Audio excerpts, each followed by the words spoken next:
Welcome to the Relo Radar podcast. Today we have a special podcast. Every podcast is special, but this one is extra special because we have Josh Sheehy, tennis pro. We're actually sponsoring this lovely young man, and he is currently ranked 685 on the tour, right? Something around there. Right? Awesome. And we also have our staple, Zac Hamilton. Zac Hamilton, do the little thing for him. Zac Hamilton. I love it, man. That's awesome. Today is going to be interesting. We're going to talk a little bit about sales, but I'm very interested in talking about disciplined winning mentality because sales is a performance-based sport. Would you agree with that? 100%. Yeah, every day we wake up and we don't know who's going to close, who's not going to close. We keep trying, and we lose more than we win, wouldn't you say? 100%. Do you lose more than you win? For sure. All right. So sales and tennis or any athletic sport is very similar. So Josh Sheehy, I'd love to hear just a brief history of when did you start playing tennis? Honestly, I can't even remember when I started playing tennis. Wow. Probably when I could walk. When you could walk? Yeah. Well, what was that, 3 years old? I don't even remember that point. You're like a kung fu master. You ever seen those kung fu masters and those kids and stuff? And when you start really early like that, you train your neuron pathways and all your muscle memory. And that's what makes, I think, because I started when I was 40. And I've played Josh Sheehy. Now I'm sponsoring you. Tell them how great I am. I mean, he's improved a lot. No, thank you. If you saw the beginning, before and after video, there's a huge difference. Yes, yeah, we don't have a before video, but yeah, the after videos are pretty good, right? I have won a couple points on him, but never a game. Never, ever a game. And I think, what was it, one of the pros said that some rec players think that they could actually win a game against a pro, and they're like, no way. You just don't have the athletic ability. The way he moves like a gazelle on the court. and like, yeah, it's literally like a gazelle running from a lion. Like I'll place the ball in different spots if it actually goes in, and he gets there like no problem at all. So let's talk about how do you handle the loss and the adversity and the bad hotel rooms that you have to stay in and the airplanes and how do you keep doing it? Yeah, I mean, losing is one of the biggest parts of my life, honestly. I mean, out of 29 events that I played last year, I won 3 of those. So if you think about it, that's almost every week I'm losing. And then if I'm playing singles and doubles, I'm losing twice every week. That's a lot of loss. Yeah. I mean, a lot of it is just being able to bounce back and keep the same mentality, same schedule. Like, don't let yourself deviate mentally if you do have a loss. And you still have to expect that the next tournament is going to be the best one. Give me an example of where you almost lost your cool. Like you just should have won it, because I just played a match against a friend, and I hope he watches this. And I beat this guy every single time, and he beat me 2 sets in a row on this magical day. And I had some cuss words come out. So tell me how you handle those moments, because sales, when you're selling stuff, it's exactly the same. Mm-hmm. Yeah, the first one that comes to mind is a couple months ago when I was in Egypt. I had a tough match where I was actually up 2 match points in the third set, and I ended up losing the match 7-6 in the third. It was pretty crushing for me because I had been struggling a little mentally, and that put me even further down. And so I kind of had to remind myself that, yes, I did everything great the entire match, but then I couldn't let 1 point change my decision about how I felt after the match. That's true. You just got to concentrate the next point and the next game and the next match. What I've noticed in sales is whether you lose the client in the first minute or in the last hour, it's still a loss. Whether it was the worst sales pitch in the world or it was the best one and they still didn't buy, it's still a loss, right? Mm-hmm. So you could have lost straight sets or lost all the way to the last game. It's still the loss, right? I think it just hurts a little bit worse when it's at the very end. It does, because it's all about expectations, right? So when you're going into a tennis match, you're expecting to win. But if you have the right mentality to know that you're going to lose 90% of the time, right? Yeah, exactly. Well, not 90% of the time match to match, but a tournament. Yeah, for sure. Right. Yeah, for winning the entire tournament, you're right. Yeah, so if we looked at the best athletes, and this is a good, segue, the best athletes from Roger Federer to Michael Jordan. Michael Jordan has an incredible quote that he's lost, 200 games. He's been trusted to have the game-winning shot like umpteen times and failed. And because of all those failures, that's why he succeeds. Mm-hmm. So it's about the attitude going forward. So what are some techniques that you can give our wonderful audience on managing an attitude when you're going through such an adverse thing like moving up on the tour? I mean, the first thing you have to know is you're going to have emotions, going to have reactions every time. For example, you're going to hit a great shot, you're going to hit a bad shot, and that's going to just switch every single time you play a point. And so you kind of have to realize that you aren't the emotions that are coming up. You have to be able to feel those and then move past them, and then just be able to reset every single point and come fresh. That's easier said than done. Yeah. Like, how do you reset when you're like, your adrenaline's just pumping and you're so angry? And like just like golf, I believe that tennis has a lot of like micro muscles that if you're tense, your game goes to kaputs, right? Yeah, for sure. Is kaput's a real word? I think you just made that I up. just made that word up, right? Okay, so it goes kaputs. So Zac, this lovely young man who's been unbelievable in his sales stats. I mean, his stats have gone up and up and up and up. You're a bit young to know what real loss is because, you know what? God, I could be both of your fathers. It's true. That's scary. Holy cow, I'm not. We could be related. Well, I think we're all related, right? Anyway. Okay. All right. Enough of that. But how do you handle the loss? I mean, you have such a fresh spirit, but when when you think somebody should have closed and they don't, or they back out at the last minute, how do you handle it and kind of get back on that horse? I think the wins keep me coming back. I mean, if you did real estate for 30 years and never got paid, you probably wouldn't keep doing real estate. But that's true. If you're making sales along the way, that's what keeps you in the business and keeps you motivated. So for me, I mean, I could get told no 15 times today, but I know that there could be 10 yeses tomorrow. So right, and it's all about maintaining your attitude, right? Right, and there's a lot of psychology and like uncertainty. If you look at a casino, that's the entire business plan is. That's why people are just hitting the button, and that's kind of what sales is in a way. You're just seeing how many times you can hit the button, and if you're going to succeed. There's a win in there. You just got to find it. That's right. But here's the rub. And from tennis to sales, this is what I've experienced. When you win a low percentage of time from a tournament or sales, right? Right. It's sort of like a barrel full of ping pong balls, and they're all white, except out of the 50 ping pong balls, there are 3 red ones. And if you played the game that you just got to keep reaching in until you grab red ones, you don't get upset because you know there's 3 red ones and 47 white ones. So you're just going to keep reaching with the same velocity, right? But in tennis or in sales, every time you get a white one and then a white one and then a white one, eventually your attitude deters and you won't reach as deep, right? If you know that that's the game, would you ever get upset? So why do we get upset when we're actually in the game that we know that we're supposed to lose 90% of the time? Because we know we're capable of winning or succeeding or getting that win, whether it's in tennis or sales. So it's frustrating when you know that you're definitely capable of it, but you might have miscued or, when you have to blame yourself, it's kind of frustrating. It is. You got to take responsibility for your losses. Losing isn't losing, it's learning to me, right? Because you're learning a better way to do it. But there's an old metaphor, and this is interesting. You know who J.P. Morgan was? Yeah. Okay. So he was sitting down with all of his investment bankers back in the olden days, right? I don't even know what year. And he just went one-to-one and asked them, what was your performance? And the first trader came up and said, I won 14 and lost 11. He said, great. What's your performance? And this guy says, I won 9 and lost 6. He said, great. What's your performance? This guy stands up proudly and he says, I made 7 trades and I had 7 winners. And J.P. Morgan was like, that is incredible. You're fired. Anybody who wins 100% of the time is not assuming enough risk in their life, right? So would you rather have 90% lose rate and a 10% win rate on 100 tries at a listing? That's 10 listings. Or would you rather have a 100% success rate at 4 tries?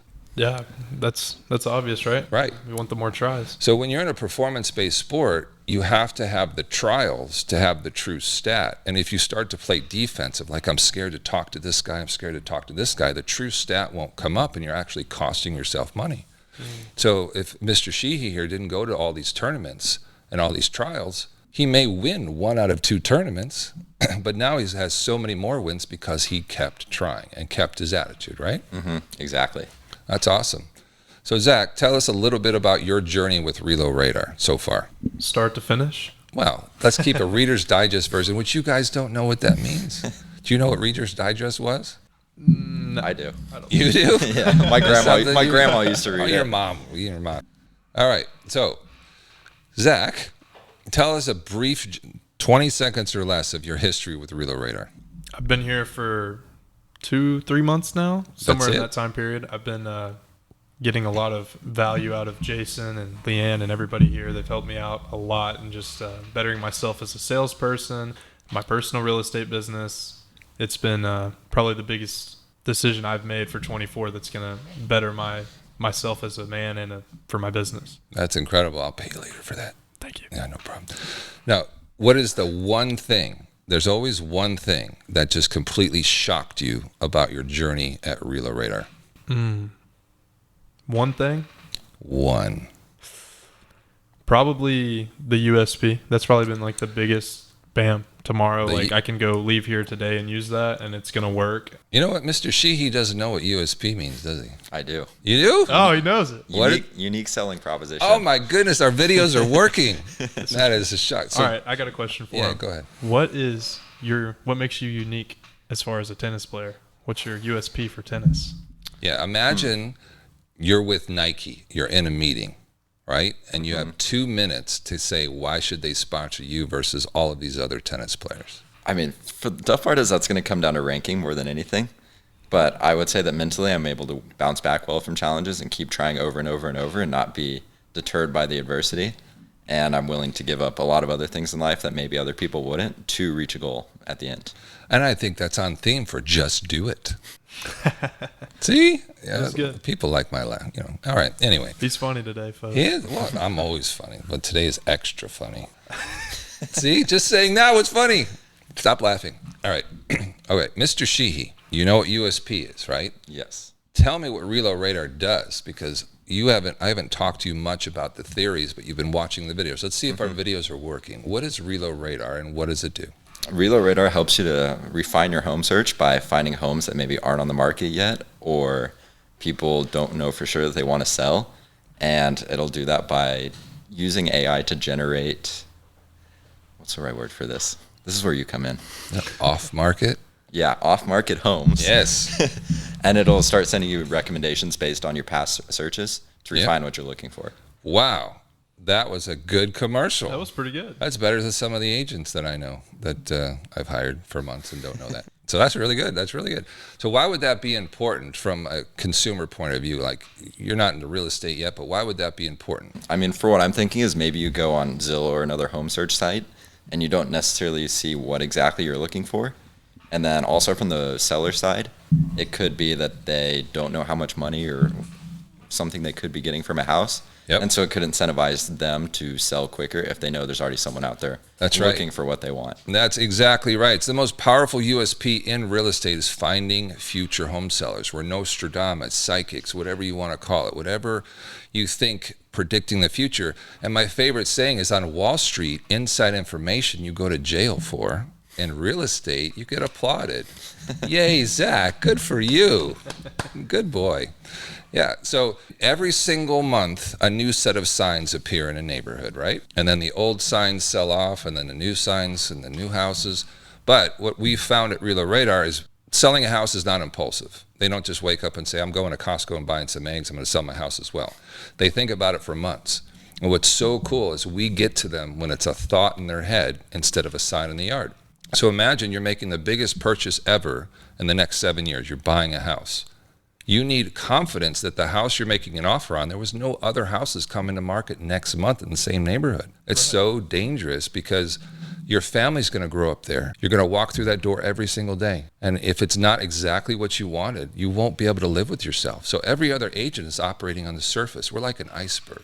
Not the Titanic, but like an iceberg. You have this little tip, and we're all the base. That's where we are. We find the future home sellers that nobody else knows exist. Mr. Sheehy, I got some presents for you. Let's see it. What do we got? Dun, da, da, da, da, da, da. Look at this beautiful Wow. Relo Radar sponsored bag. I was going to throw it at him, but I decided not to. I need to play next week. It's not very nice. Might not happen. Why don't you hand that over to him? Give us an honest review here. Yeah, let's see. What do you think of this bag? This looks unbelievable. I'm going to model it. Yes. Let's see. This kind of looks like a purse with these handles. Yes, it does. There's another handle in here somewhere. We'll just hold it here. All right, you just hold it. You hold it up proudly. Look at that. I'll put that right on the And table. we got more shirts for you with our beautiful logo on it. Beautiful. As we're already repping here. Yep, exactly. I'm just going to toss that to you. Oh, The black and white logo on that one. Yeah, you like that one? we got the nice. white one that us dad bods can't get away with, but he can. Thank you. And then we have this fashionable striped shirt, which is really cool, So as he's losing 90% of the time, as he should, because he's taking the right amount of risk, he's going to look super cool. Yeah, we got some positives there. Yeah, and I got this bag's for me. I get to keep that. Yeah, you So get one bag too. I get to look cool too, at least before I get on the court. Yeah. Yep. All right, what should we talk about next? Anything burning questions that you have? You got me. Obviously, I just say what I think. What would you want to know from me today about Relo Radar? As an agent, I would want to know, how long do I need to wait before making a move here? Is there something I can do now? Yeah, great point. So look, when you're an agent, I always talk about this. You have to solve problems in the right order. And let's make a metaphor to tennis. When you're first starting tennis, what is the first problem you have to solve? Hitting the ball on the court. Hitting the or ball. actually even hitting the ball at all. Hitting You might the ball whiff. at all. Yeah. And then, once you learn how to hit the ball, then you got to keep it in the lines, right? Mm-hmm. Okay. And then once you keep it in the lines, then you can learn to place the ball. Mm-hmm. If someone's trying to place the ball without keeping it in the lines, they're going to be losing every game because the balls are going to go all over the place, right? Yeah, exactly. It's better to be in the court than trying to place it, right? So in sales and Relo Radar, the first thing I see agents that have to fix, they have to fix their tomorrow, which is the USP, unique selling proposition. So you've interacted with a lot of agents. What are some of the standard USPs that people are using today to convey their value? A lot of USPs that I hear right now is, I have 5-star reviews, I negotiate well, I show up on time, I work hard. It's nothing that I couldn't say you do, I do, Josh does, I don't know, right? Mm-hmm. So it's just kind of it's more attributes than it is what they can actually do differently than everyone else. Right. So, Josh, pretend that your best friend is in real estate. Your very best friend, or even your brother. Yeah, let's pretend it's your brother. Okay. And he's a great guy. He plays really good tennis too, but he decided to be an accountant and wear a suit and tie. But, Yeah. Well, he doesn't have to wear that, but still. oh, cool. So pretend your brother's in real estate. There's no way you're showing up to Christmas parties or Christmas morning and buying a house with somebody other than your brother. Probably not. Right. So I want you to pitch Mr. Sheehy on those normal USPs on why he should use you versus his brother and see how it works. On my USP Yeah. or the normal USP? The normal ones, what agents would normally say. Does my brother work for Relo Radar yet? Nope. Okay. He's not a Relo Radar No, agent. he does not. He's just a normal. Hey Josh, I negotiate really well, and I'd love for you to check out my Zillow reviews. I've got 32 5-star reviews, happy clients. I work really hard. I've never been late to a showing or missed a closing at the title company. He's got a big brand too. The brand is ginormous. Huge brand. They sell a ton of houses. But do they have the house I want? Well, we can always find you a house, but have you seen my Zillow reviews? I haven't. So would that work? Would that We'll work? go check later. That feels terrible after like Does it? doing the Relo Radar. It's so hard. Like once you get the Relo Radar thing, you can't live without it. That's Right. the thing, right? Yeah. So would any of that even cast a shadow of doubt about using your brother? Not really. Right. Well, try harder. Can I Something use the more. Relo Radar? No. No, dang it, man. What are these Relo- Josh, I know your brother's a real estate agent. I know your best friend's a real estate agent, and I know you're close to both of them. And somebody's going to have a hurt feeling one way or another, right? Mm-hmm. If you pick one for your real estate transaction. Why don't you use somebody like me, just an outsider? You know nothing about me. I'm a stranger. You can look at all my reviews. I've got great reviews like everyone else, but you're not going to hurt anyone's feelings that you're close to. Dang it. Yeah. Almost. Close. but not. Brotherly love is so strong. Like I picked this example because it's almost impossible, right? Unless you have the Relo Radar. Well, even with that, it's very, very difficult in this situation. But let me do the example of the Relo Radar pitch and how he may have some doubt. And if you don't, it's totally cool. This is unscripted. If you'd still use your brother no matter what, okay? So, Josh, I know your brother is an incredible realtor. And I'm sure he's going to find you every house that's made available to the public. So you don't need me for that. There's this one problem. You're going to spend the next 7 years in this house, right? Maybe longer. You're 26. Yeah. You're probably going to get married in this house. Probably. That's scary. Right? It's scary, right? You may have your first kid in this house. You cannot gamble on fighting over the same inventory every other agent has access to. Because two problems will happen. Either one, you're going to settle, or two, you're going to overpay. Because the good homes, they don't even make it to the public. So although you're using your brother, would you be open to Relo Radar finding you future home sellers in the same neighborhood that may even be selling next month or 4 months from now? Because if it's the right house, you'll wait 4 months for it, won't you? Hopefully. Yeah. And I don't want you to disconnect from your brother. Keep using him. But would you be open to having two horses in the race instead of one? Yeah. I've got a question for you too. Sure. Then. What strategies do you use to help find houses that aren't on the market yet? So what we do at Relo Radar, and this is what I've done for 7 or 8 years, but we've done it in a very slow, archaic, and analog way, and that's why I developed Relo Radar last year. It literally will analyze at any given moment what your perfect house is. You don't even have to tell us. All you have to do is search, flip through pictures, save. It reads all of your behaviors. And you know that people change their mind all the time, right? Mm-hmm. So for instance, you could want a house in Roanoke, and then a wife could want it in, Waxahachie, what a funny word. And then the uncle gets a hold of them, and 2 months later, they're buying a ranch out west. Like, they're all over the place. So at any given time, it tells you what their ideal home profile is in the moment. Then what happens is it triggers automatic marketing events from us to find similar homes that raise their hand that this client would want that may be selling months from now. And then provides those as private choices just for you inside the app. So if there's any doubt that you may not find the right house in the public, you need Relo Radar for at least the confidence that you're buying the right house. Mm-hmm.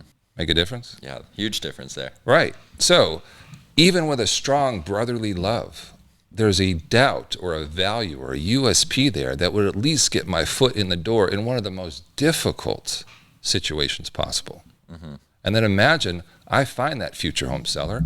I have a book on how to fire your agent that I'll slide through the desk. As in my brother. As in your brother.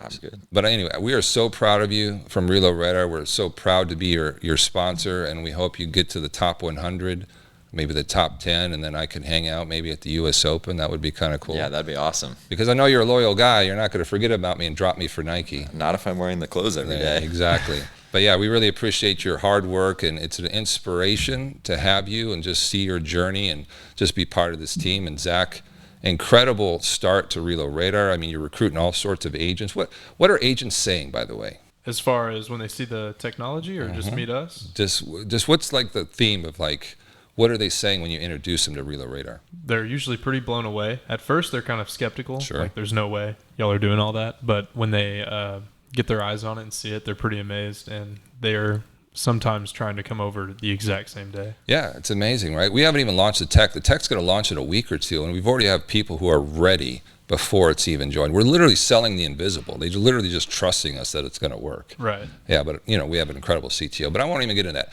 We appreciate you watching the Relo Radar podcast, and we're so proud of, again, Josh Sheehy, Zac Hamilton, and I want you to win the next tournament. That's the goal. And then when you're talking to ESPN, you're going to say, you better find them future home sellers. We'll see you soon.